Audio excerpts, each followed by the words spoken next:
Okay, Year 7, so we're on to the next stage of our second still life drawing. I've just sharpened my pencil because we are now going to be adding tone.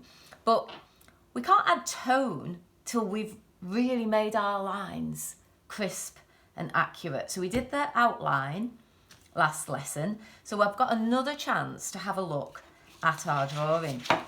And this is where you do need to protect your work, as you're going to be working in a much more close-up, detailed way. So we don't want to smudge the tone that we do.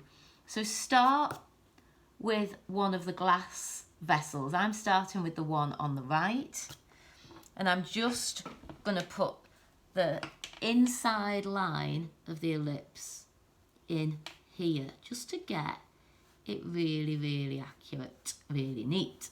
I want to see everything that I'm shading. So that's the inside line there, and this is the outside line here. Now, I was really impressed with some of you guys actually with that first still life. You all were brilliant with your shade. Every single one of you made an absolutely cracking go at adding tone, and that was brilliant to see because you've obviously learnt so much even in the short time at Horbury Academy. And I know that you knew quite a lot already, but we are persisting with these art skills that are so important. Now I've got the outline in there of that vessel, so you can see, okay, we have the outline, but look at all this reflective detail. Don't be scared about that. All it is lines really with tone added to them. So I'm going to put my first line in that comes down from this curve here. I'm going to use my paper just to protect everything else.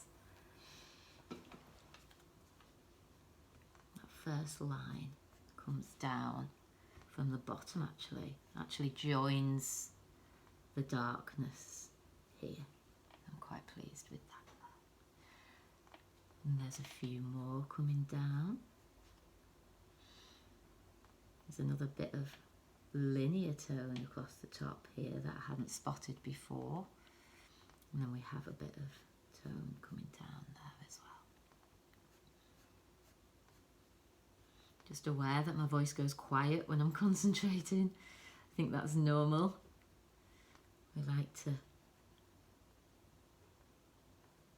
be still and focused when we're concentrating.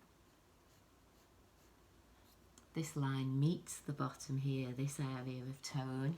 You can see that. And it goes very dark to light. I'm tempted to add that in now as I've seen it. There we go. Remember that tonal ladder we drew where we included such a strong range of tones, really dark to really light?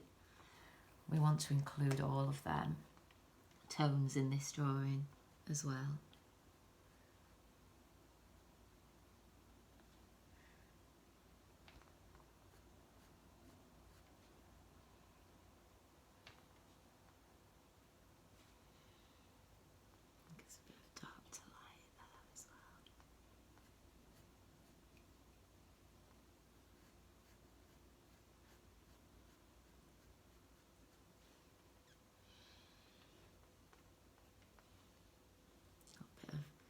Very light tone here, hardly visible, but add to the 3D effect. This area of tone that I'm shading right now comes from the bottom of the glass, well, the bottom of the ellipse of the vessel, so I'm not going all the way to the top there. I'm just adding the shade at the bottom.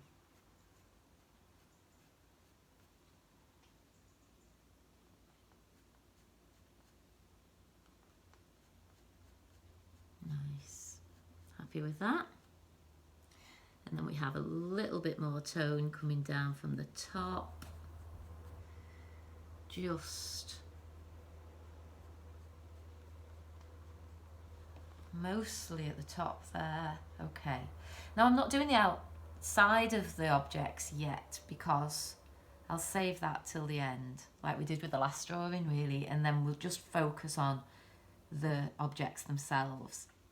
Now I'm going to start adding a little bit more tone.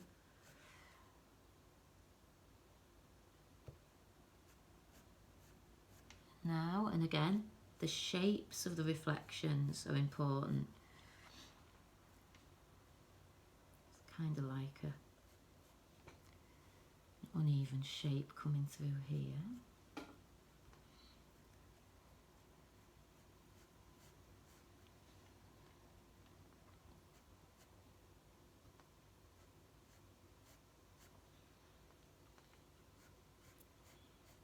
It's very dark, the glass at the bottom, if you can see that.